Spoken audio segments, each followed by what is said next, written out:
María Inés, conferencia que va a impartir el profesor Eloy José de la Fuente sobre los fundamentos teológicos de la semiología. Pero primero, aunque sí que le hace mucha falta, presentar al conocido.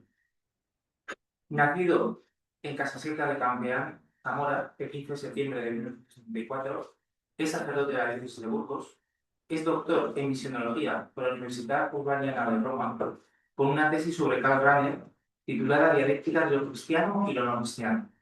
Es doctor en filosofía por la Universidad Complutense de Madrid, con una tesis sobre una titulada La fe como afirmación del ser en el diario íntimo. Catedrático de Teología Dogmática en la Facultad de Teología de Burgos, donde enseña Cristología y Antropología Filosófica. Es asimismo director del Instituto de Misionología y Animación Misionera. Lo fue desde el año 1990 al 2010 y secretario de las Semanas Españolas de Misionología desde 1990 a 2010. Director de la revista Burguense desde 1997 al año 2000. Vicedecano entre 1998 y 2000 y decano del 2000 al 2006 de la Facultad de Teología. Miembro del Comité Científico de las revistas Estudios Eclesiásticos, Corintios 13 y Lumen, y miembro del Consejo de Redacción de las revistas Burguense, Pastoral Ecuménica y Misiones Extranjeras. Miembro de la Comisión Teológica del Sínodo de los Obispos. Entre sus últimas publicaciones tenemos La transmisión de la fe, hacia una iglesia de puertas abiertas, El esplendor de amor, El Padre, el Hijo y la alegría de Dios. 10 momentos clave de la teología cristiana. Cristianofobia, la polémica anticristiana tan antigua y tan nueva. El mensaje de Fátima, la misericordia de Dios, el triunfo del amor en los dramas de la historia. La Pascua del Resucitado, el tesoro de la alegría del mundo. La eclesiología del Papa Francisco, una iglesia bautismal y sinodal. La misión universal en el dinamismo de la iglesia local, un paradigma para la actividad pastoral. La revolución antropológica, más allá del humanismo. Levántate y anda, a una iglesia perpleja en la pandemia. El gozo de la libertad cedida, en prensa. ¿De quién hablamos cuando hablamos de Jesucristo? Muchas gracias, profesor, y tienes que hablar. Esto como queda así. Listo. No solo tú. Sí, Queda solo.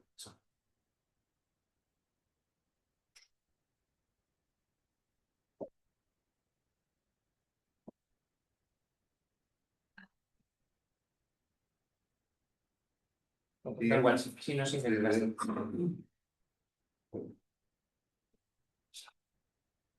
No, ahora sí. Bueno, pues gracias por la invitación para hablar de un tema que yo personalmente estoy viviendo muy de cerca, no solo por el desarrollo del sínodo en el cual nos encontramos todavía, sino porque ya desde tiempo atrás es un tema que a mí me venía ocupando, porque considero que realmente el futuro de la Iglesia pues avanza a través de ir adoptando una figura sinodal, ¿no? Claro, se pueden decir muchísimas cosas. Yo voy a destacar algunas que me parecen especialmente interesantes, pero y algunas de ellas, aunque ya las hayan oído, pues yo creo que conviene repetirlo porque el término sinodalidad es un término relativamente reciente, pero que ha sido expuesto a interpretaciones múltiples, ¿no? Y cada uno llega un momento en que las palabras que se ponen de moda acaban convirtiéndose en un cajón desastre, donde cada uno mete, qué sé yo, por poner un ejemplo, como sucedió con el término nueva evangelización. Los hijos se ponen de moda y cada uno mete ahí lo que le parece bien, ¿no? Pero yo intentaré precisar lo que a mi modo de ver es lo nuclear de la sinodalidad de tal manera que permite afirmar, o yo creo que obliga a afirmar, que es una dimensión constitutiva de la Iglesia, ¿no? Esperemos que al final de mi exposición quede un poco más claro, ¿no? Pero conviene distinguir entre lo que es la sinodalidad como estilo, como modo de actuar y de funcionar en la Iglesia, como proceso y como evento. El evento, diríamos, es un momento especial de celebración, como la asamblea que tuvo lugar en Roma, o cuando en una diócesis hay un sínodo diocesano, pero el evento tiene que ser situado en un proceso, implica pasos, grados, avances y luego el estilo. Un modo de ser iglesia que tiene que ir configurándose poco a poco. Y ahora también, para que nos situemos en esto que estoy diciendo, fijémonos en que desde un cierto punto de vista, el sínodo no ha finalizado. El sínodo sigue en el proceso para crear ese estilo. Como saben ustedes, al final de la Asamblea Sinodal se publicó un documento por una iglesia sinodal, comunión, participación y misión, que yo recomiendo que quien pueda lo lea, porque realmente se encuentra decantado todo lo que ha sido el esfuerzo de estos años, ¿no? Pero de este documento final querría yo destacar dos aspectos porque nos permite adentrarnos un poco en el misterio más recóndito y el encanto también de lo que es la sinodalidad, ¿no? Por un lado, fíjense que se ha producido una novedad en cuanto que el documento final del sínodo fue firmado por el Papa Francisco diciendo que ese documento forma parte del magisterio ordinario del sucesor de Pedro. No es simplemente el resultado de un documento elaborado por determinados especialistas, ¿no? Y lo importante es la observación que hace el Papa. Yo también lo aprobé, el documento, y firmándolo encargué su publicación uniéndome al nosotros de la Asamblea, que a través del documento final se dirige al santo pueblo fiel de Dios. Es decir, el Papa, dentro de lo que es el ministerio que él ejerce, se inserta en el nosotros.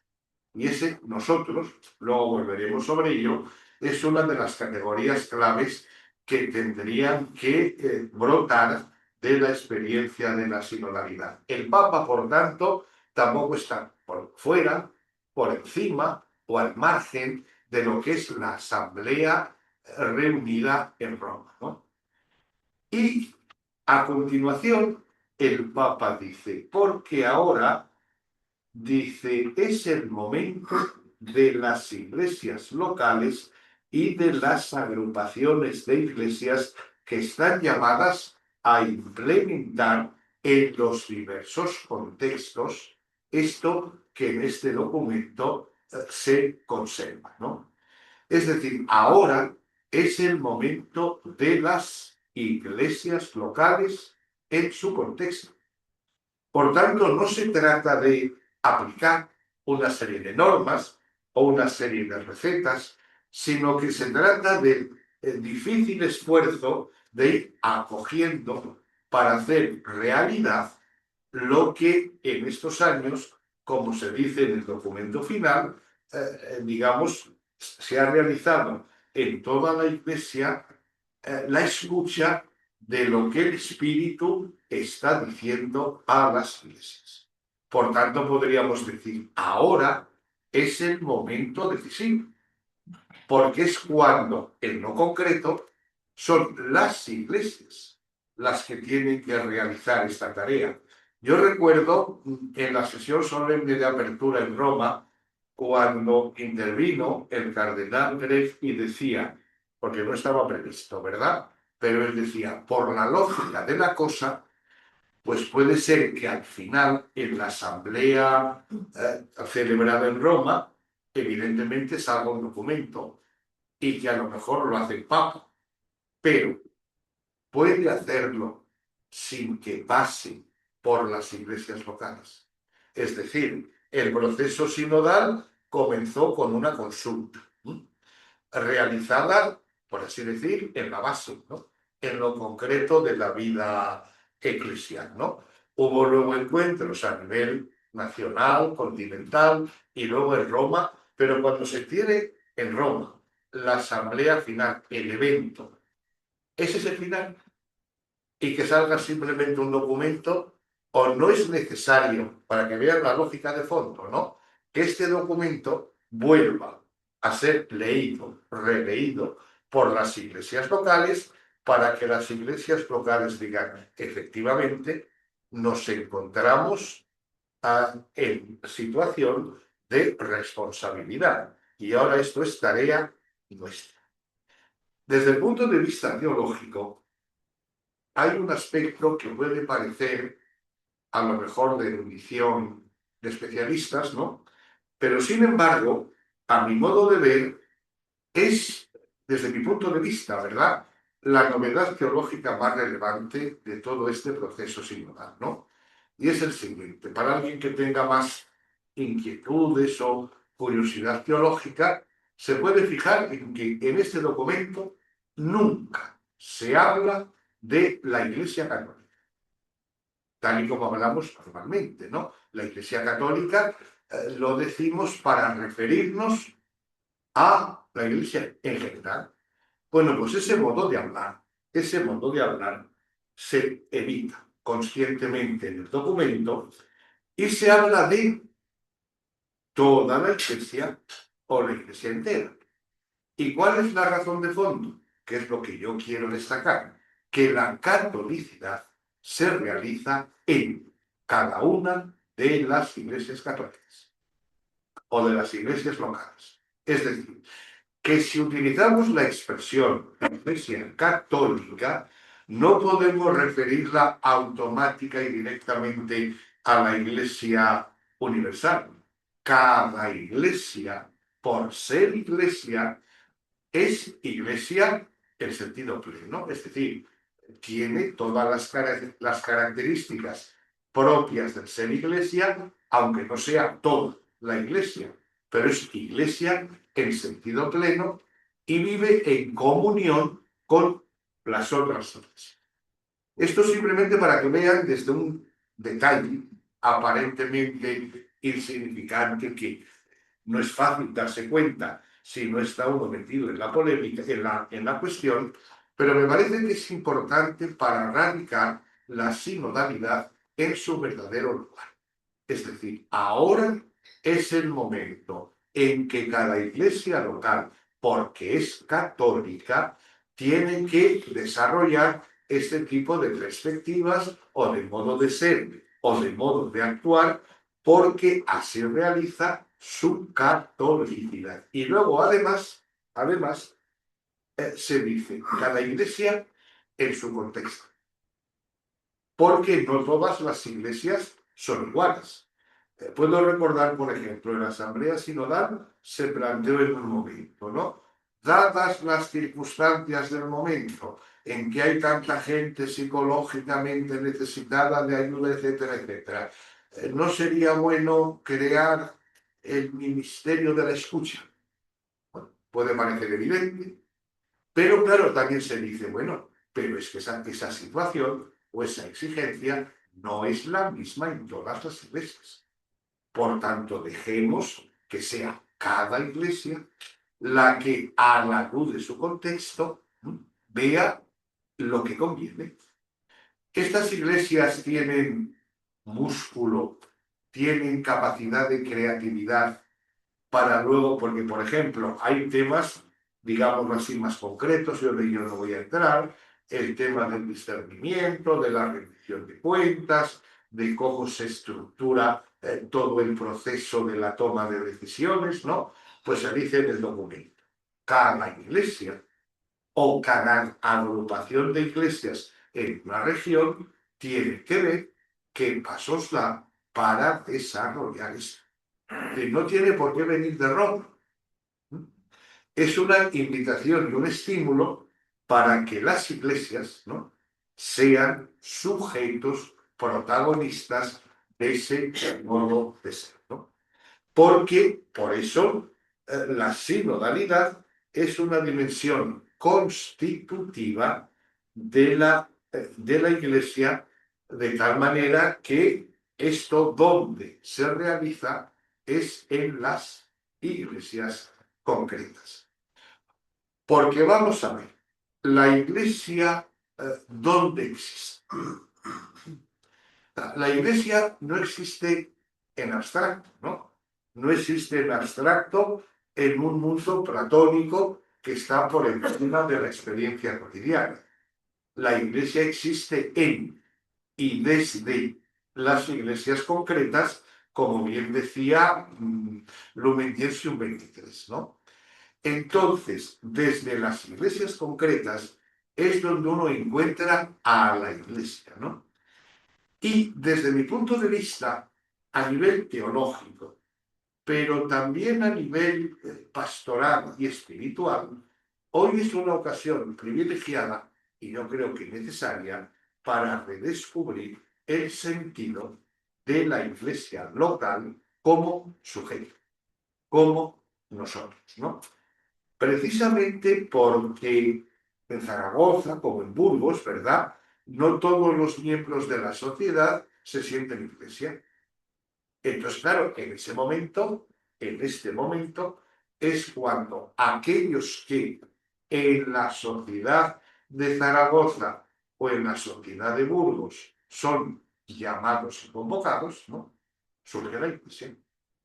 Y por tanto, la iglesia surge desde lo concreto de las personas, que es donde su ser iglesia nace. Miren, yo suelo decir de modo muy vulgar, no sé si alguna vez me lo habrán oído, porque yo siempre que puedo esto se me escapa, ¿verdad? Pero para que se entienda lo que quiero decir. Si a mí me preguntan qué es la iglesia, yo a esa pregunta no respondo. Porque una pregunta mal planteada siempre tendrá una respuesta inadecuada. Yo responderé si alguien pregunta quién es la iglesia o quiénes somos la iglesia. Porque la iglesia es una realidad de personas y es una realidad personal. Porque el qué lo usamos cuando hablamos de cosas, chismes, organismos, instrumentos, ¿no? Pero si la iglesia es una realidad personal, ¿no? Pues quiere decir que la iglesia surge como un conjunto de personas que han sido convocadas y que han respondido y se reúnen en asamblea. Fíjense que la palabra iglesia, que viene del griego eclesia, como muchos sabrán, ¿no? Significa eso, la asamblea de aquellos que han sido convocados. Es decir, un ejemplo tan claro como si pensamos, por ejemplo, en Corinto, antes de San Pablo, no había nada ni de evangelio ni de cristianismo, ¿no? Llega Pablo, un apóstol, alguien venido de fuera, y en medio de la sociedad de Corinto, algunos responden a su llamada. Y esos algunos se reúnen en asamblea. De tal manera que el ser asamblea, o sea, el ser sínodo, ¿no? Forma parte de la estructura más íntima de la Iglesia. Y esto además hereda la práctica, digamos ya desde el Antiguo Testamento, la expresión, digamos, hebrea que antecede a nuestra Iglesia, era el término quejal, que significa precisamente la asamblea de aquellos que se habían reunido en el Sinaí para establecer la alianza, lo que podemos llamar la alianza. Es decir, Israel como pueblo de Dios es pueblo y de Dios porque han sido convocados por esa llamada de Dios. De tal manera que ven que el ser asamblea, ¿no? El reunirse en asamblea y el actuar por eso sinodalmente no puede ser algo añadido. Es algo que acompaña al ser iglesia desde el principio. El mismo documento este final que estoy mencionando, pues indica que no hay que caer en la tentación de entender lo que se pide como tarea para el futuro como algo sobreañadido, como algo que nos sobrecarga, sino que tiene que ser algo que forma parte de la vida cotidiana, de las cosas de todos los días, ¿no? Porque ya he dicho que originariamente la Iglesia es asamblea. Y además es una asamblea que donde se expresa de modo más visible es en la Eucaristía. En la Eucaristía vista dentro de la iniciación bautismal, porque en la base, lógicamente, se encuentra el bautismo, ¿verdad? Que es lo que nos hace miembros del pueblo de Dios, lo que nos permite participar de la comunión trinitaria, lo que hace que el creyente sienta como propia la misión de la Trinidad, de esa idea que ahora también se repite, yo creo que acertadamente, que no es que la Iglesia tenga una misión, sino que la misión de la Trinidad, que encuentra su momento culminante en muerte y resurrección, en la Pascua, ¿no? Esa misión sigue adelante.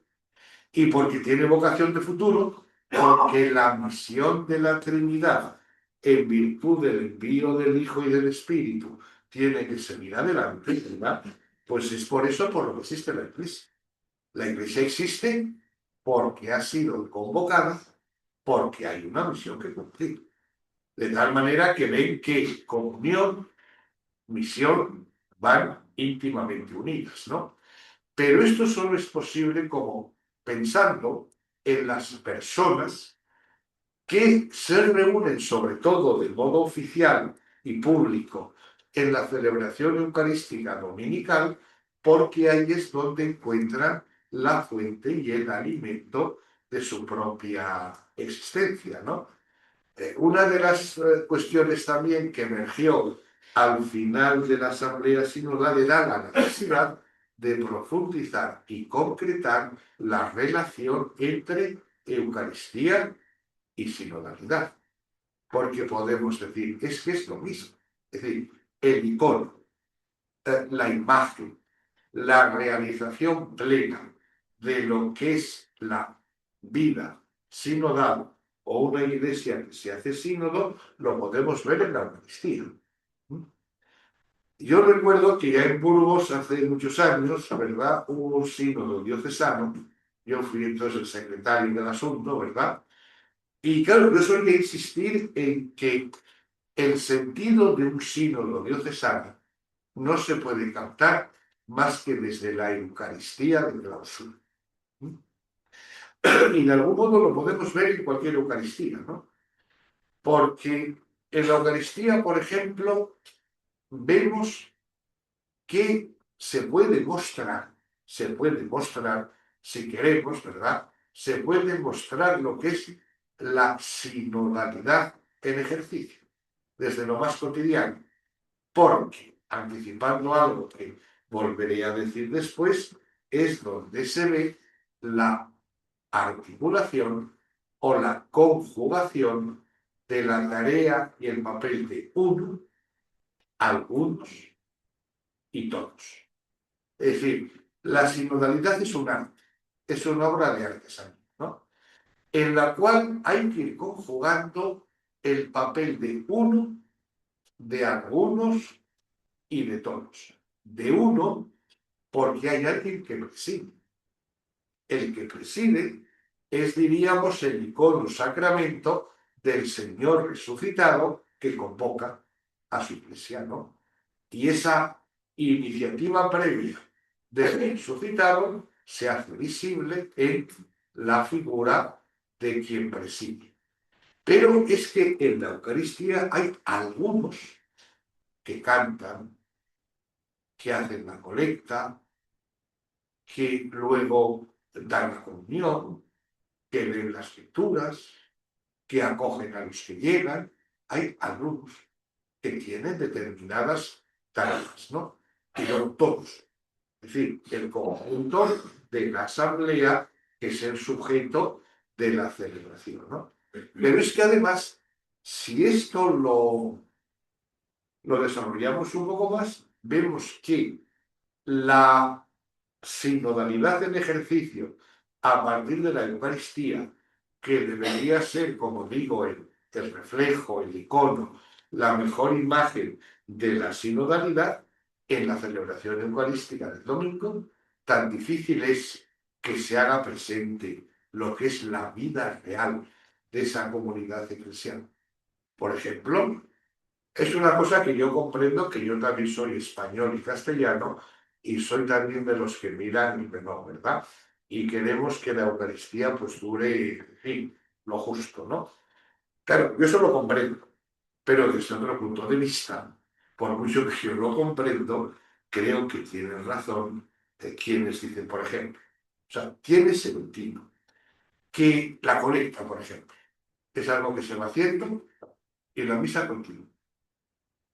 Y queda la colecta ahí como algo que luego va y se deja allí a los pies del altar, pero claro, eso no expresa el verdadero signo, que es que cada uno que asiste aporta lo suyo para que algunos lo recojan y lo distribuyan entre los necesitados o los vulnerables o que visiten a los enfermos.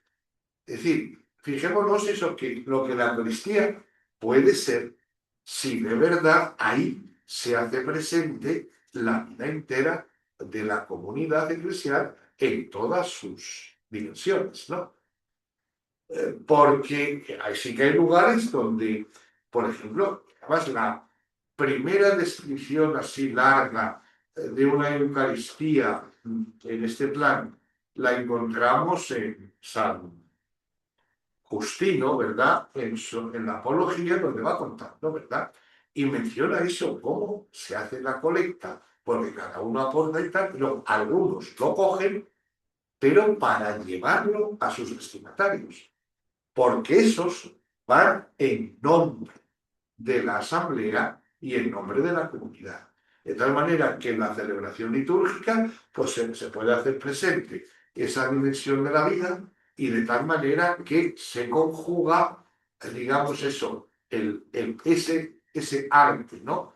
De conjugar el papel de uno, de algunos y de todos, y se realiza esa perspectiva de la Iglesia como realidad personal. El documento final del sínodo, y bueno, ya en textos anteriores, insiste, ¿verdad?, en que tenemos que desarrollar y desplegar una iglesia de personas y de relaciones. Y de relaciones. Las relaciones personales, ¿no? En las cuales cada uno tiene su nombre, cada uno tiene su carisma, ¿verdad? Una iglesia, por tanto, de nombres, de relaciones, en la cual van brotando vocaciones, ministerios y carismas, que también es digamos, un trípode al cual el documento final le da mucho relieve, porque justamente ahí es donde se va creando ese nosotros. Yo digo a veces, ¿verdad?, que la gran tarea de la sinodalidad es vertebrar el sujeto eclesial. Y yo creo que, de modo general, el sujeto eclesial como que está, o yo lo veo, un poco invertebrado, ¿no? Y eso pues se ve en cualquier análisis o discernimiento pastoral de la situación que se hace en muchos lugares, porque algunos, por ejemplo, eso absorben muchas funciones. ¿Y por qué? Es que algunos o todos no pueden. Fíjense, una de las frases también de más calado, yo creo, pero claro, el mismo documento dice que hay que tener valentía para saber distinguir lo que realmente pertenece al ministerio ordenado y lo que no permite, lo que no es necesario para el ministerio ordenado. ¿Cuántas cosas hace el ministro ordenado, el presbítero o el obispo que podrían hacer otros? Y no por delegación, no, por urgencia del mismo bautismo, ¿no? Y el mismo bautismo da a todos la dignidad de ser iglesia, la dignidad de ser corresponsables de la misión, y cada uno tiene su vocación, tiene su carisma y tiene su ministerio. Hace poco en España también se celebró el Congreso de Vocaciones, ¿no? En la cual se trataba de poner de relieve que la Iglesia es una asamblea o convocatoria de llamados, vocacionados y convocados. Y cada uno tiene su propio carisma. Y por tanto el carisma no es para uno mismo, sino que es para el beneficio de los demás, ¿no? Hay un pasaje en el Nuevo Testamento, en Hechos de los Apóstoles, que yo casi nunca resisto a la tentación de sacarlo a colación, porque todo el proceso sinodal yo creo que se le ha sacado poco jugo, ¿no? Se ha insistido mucho, y con razón, en lo que cuenta el Hechos 15, ¿verdad? Pero a mi modo de ver, habría que sacar todavía mucho más jugo de lo que en 3 simples versículos nos cuenta Hechos 13, 1, 3, ¿no? Que yo digo que realmente de ahí se puede sacar petróleo, ¿no? Porque vemos una cosa de la vida normal, de una iglesia, en la cual yo creo que es una situación de encrucijada para la misma iglesia, ¿no? Es decir, que la iglesia, digamos que fue lo que ha venido siendo a lo largo de su historia, porque iglesias concretas como aquella de Antioquía actuaron pues como tiene que actuar la iglesia, ¿no? De tal manera que debe ser, a mi modo de ver, como el paradigma de lo que deberíamos hacer, ¿no? Porque claro, no olvides que estamos en Antioquía, año 50, 40 y tantos, ¿verdad? ¿Y cuántos serían los cristianos de Antioquía? No más que los que estamos aquí reunidos, ¿no? Y entonces allí, pues resulta que dice el texto de Hechos, estando en eclesía, estando en asamblea, es decir, tendría lugar el acto a lo mejor eucarístico y a continuación pues tratarían el discernimiento de las cuestiones que afectan a la comunidad. Estaban en eclesía. Por tanto, no es simplemente una reunión de programación de carácter sociológico o psicológico, ¿no? Estaban en eclesía. Por tanto, realizar un acto eclesial en presencia del Señor. Bueno, y claro, se les plantea una pregunta que va surgiendo de la vida y de las reflexiones de aquella iglesia. Y la pregunta era la siguiente. Vamos a ver. El Evangelio, el querigma, la palabra de Dios que arrancó de Jerusalén, ha llegado hasta aquí, hasta Antioquía. Antioquía, recordemos, era una iglesia un poco mixta, que había judíos, pero también empezaba a haber paganos y tal igual. Entonces, claro, si la palabra de Dios ha llegado hasta aquí, ha llegado para quedarse aquí, o nosotros tenemos algo que ver con el futuro y el destino de la palabra de Dios que arrancó de Jerusalén. El discernimiento comunitario, ahí se menciona el Espíritu Santo, que está siempre atento a la jugada, ¿verdad? El Espíritu Santo les hace ver que evidentemente el Evangelio había llegado a Antioquía, pero para seguir a otros lugares, ¿no? Por tanto, la respuesta a la primera pregunta es clara. Lo ven enteramente obvio, ¿no? Porque si no, la Iglesia quedaría reducida a una secta, ¿verdad? Y sin embargo, tiene un dinamismo de comunicación. Pero queda el segundo paso. Muy bien, es tarea de la Iglesia en Antioquía. ¿Pero quién? ¿Quién? Es decir, hay que ir a anunciar el Evangelio. ¿Pero qué? ¿Vamos a ir todos? Y aquí se introduce esa dinámica o esa dialéctica tan peculiar del Nuevo Testamento que nos presenta la tensión y la conjugación entre algunos todos. Es decir, en la iglesia todo es de todos y todo afecta a todos, ¿no? Pero, claro, no todos pueden hacerlo todo. Entonces, algunos, en nombre de todos y al servicio de todos, asumen determinadas tareas. Y por eso el Espíritu Santo les hace ver. Pero no os fijáis en Pablo y Bernabé, que se les ve en la cara que tiene de ese carisma. El discernimiento comunitario, a la luz del contexto, leyendo la palabra de Dios, identifican que Pablo y Bernabé tienen ese carisma. Y entonces fijaos que en este brevísimo pasaje se concluye diciendo, y todos les impusieron las manos. Es decir, Pablo y Bernabé iban en nombre de ese nosotros que tiene que asumir su propia responsabilidad.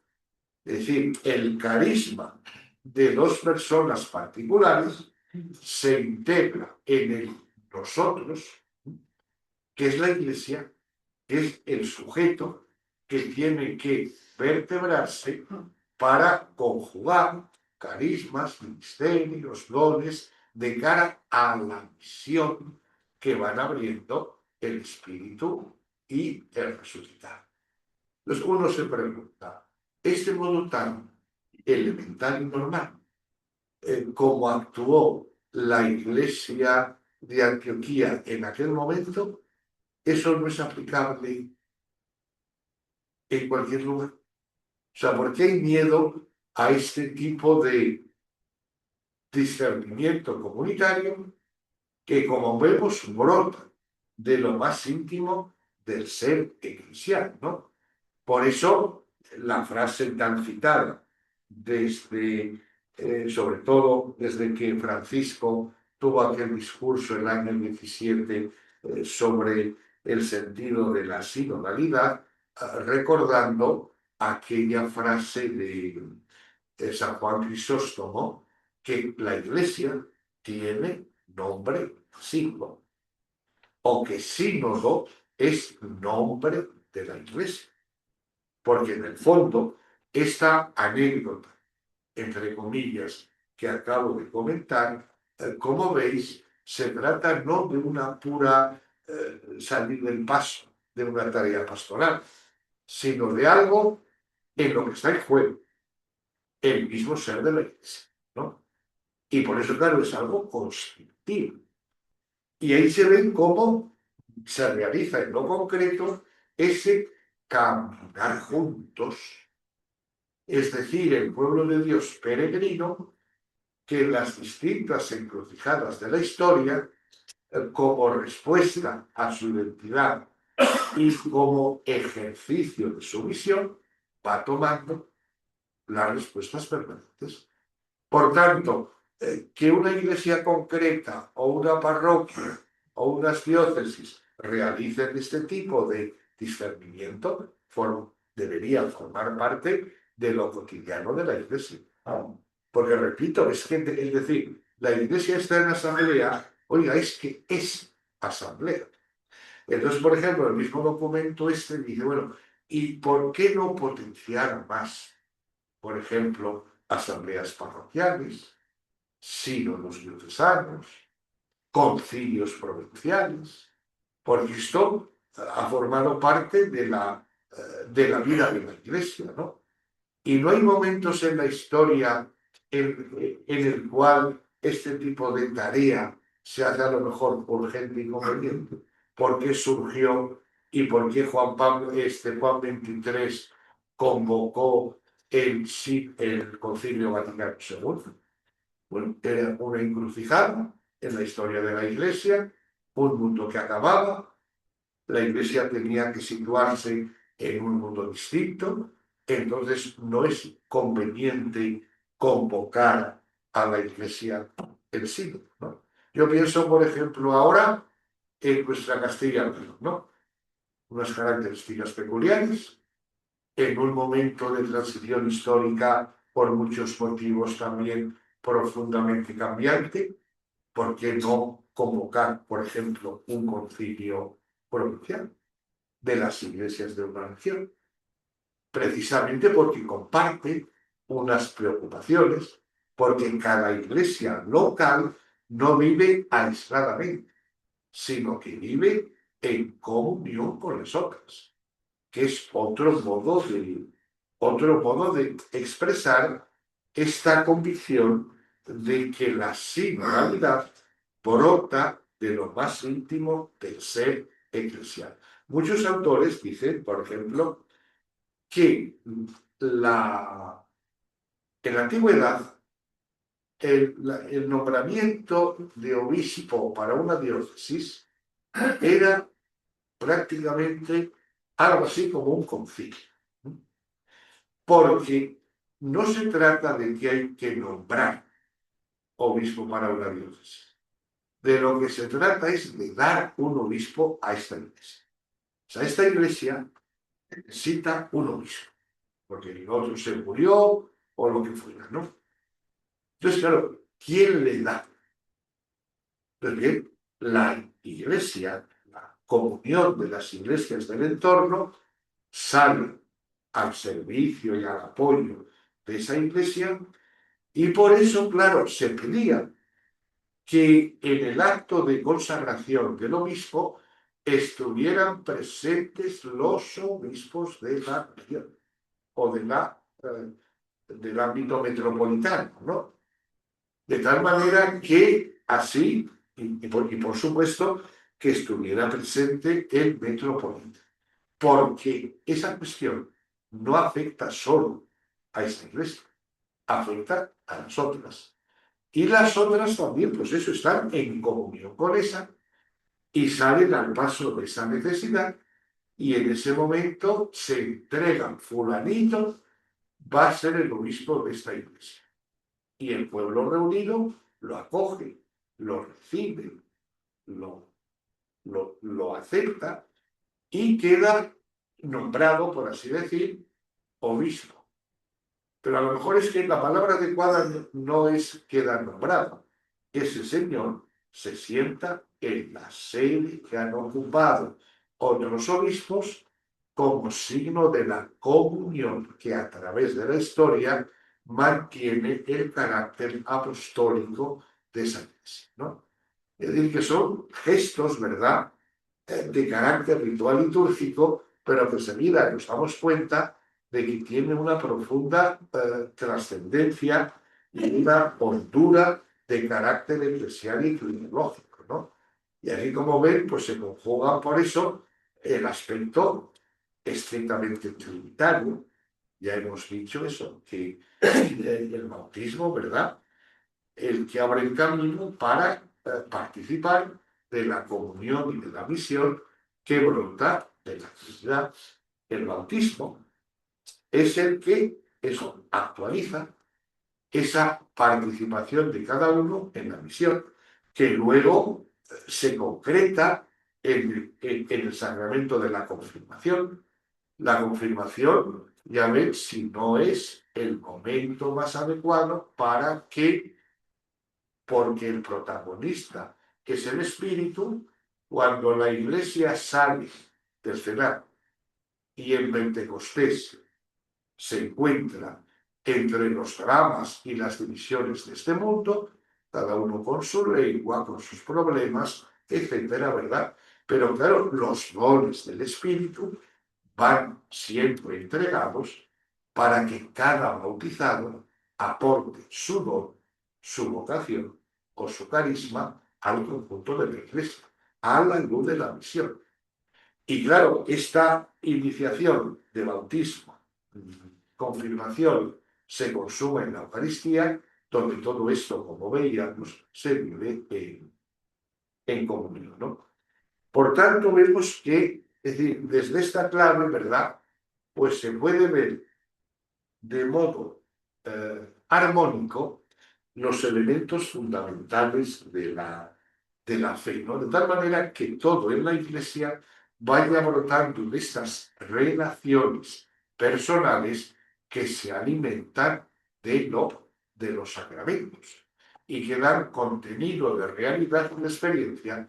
Por eso, claro, a veces uno ve que de la sinodalidad, pues también se hacen luego lecturas muy simples, ¿no?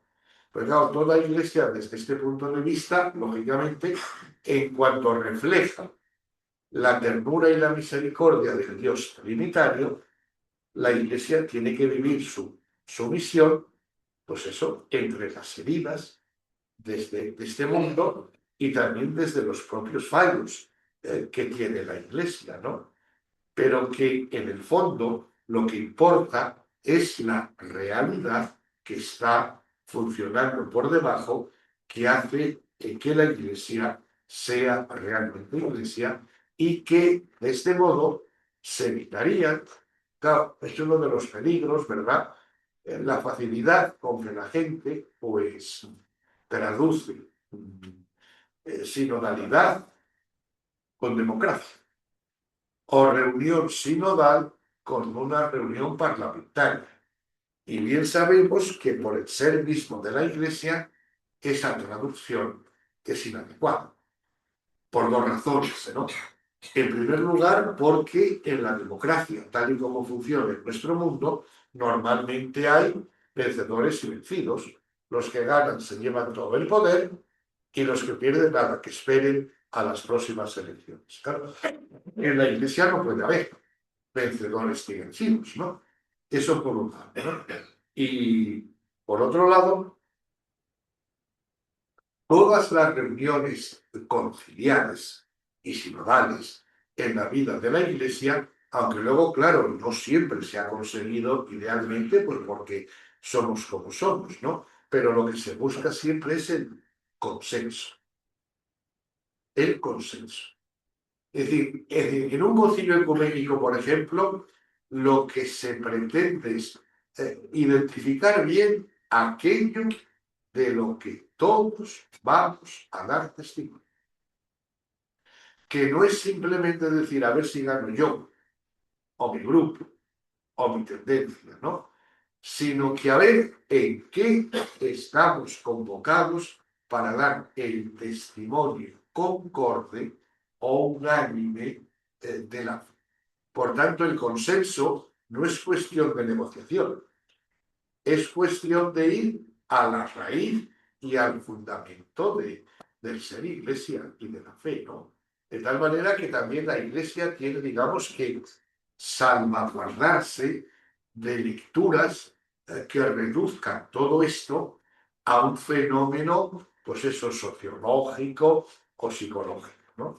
Sino que es un acto eclesial donde la iglesia tiene que mostrar su originalidad, viviendo la comunión como la conjugación entre todos, algunos y uno. Y ya para acabar, les voy a comentar simplemente de cara, para que vean un poco esta lógica de fondo, ¿verdad?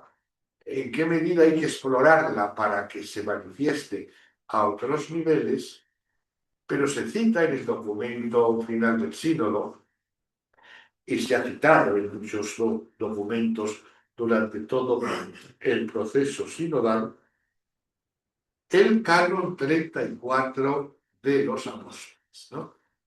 Es bueno, es una norma, ¿verdad? Que no se sabe muy bien dónde surgió, pero a finales del siglo IV, en las constituciones apostólicas del año 380 ya se encuentra, y es para regular las reuniones de obispos a nivel de patriarcado o de zona metropolitana, etc., ¿no? Refleja muy bien la tradición oriental, pero ya ven cómo, digamos, la sutileza para salvaguardar lo peculiar de la comunión en la Iglesia. Dice, en toda reunión de obispos hay siempre uno que preside. Uno que preside, ¿no? El protos, el primero. Ahora bien, ese que preside no puede hacer nada sin el consentimiento de los demás. Y a su vez, los demás no pueden hacer nada sin la aprobación y el consentimiento del presidente. ¿Cómo conjugar el uno, algunos y todos? Esto vale, en principio, como norma canónica para reuniones de obispos, ¿no? Pero enseguida se ve que tiene una perspectiva que puede aplicarse de tal manera que no se trata de que cada uno vaya por su lado, ¿no?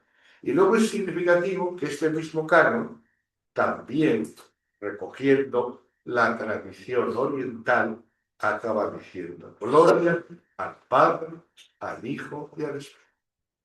Es decir, el modelo nuestro de actuar, en este caso concreto, trata de reflejar lo que es el misterio de la comunión trinitaria, de tal manera que se pueda conjugar la unidad y la pluralidad, la diferencia y al mismo tiempo el reconocimiento mutuo de unos u otros, ¿no? Por tanto, como ven, lo de la sinodalidad, ¿verdad?, no es en absoluto una ocurrencia del Papa Francisco, ¿no? Ya el Papa Juan Pablo II había dicho en su tiempo, dice, a lo mejor a mí me van a recordar como el Papa de los concilios y de los sínodos, porque convocó un montón de ellos, ¿no? Pero ya ven que es el arte de hacer que eso que somos como iglesia, pues que se manifieste en el estilo, en la estructura, en los procesos, pero que no es algo añadido, ni algo superficial, sino que es algo que brota de un pueblo en camino que realiza su misión viviendo la comunión que le ha sido regalada por la Trinidad.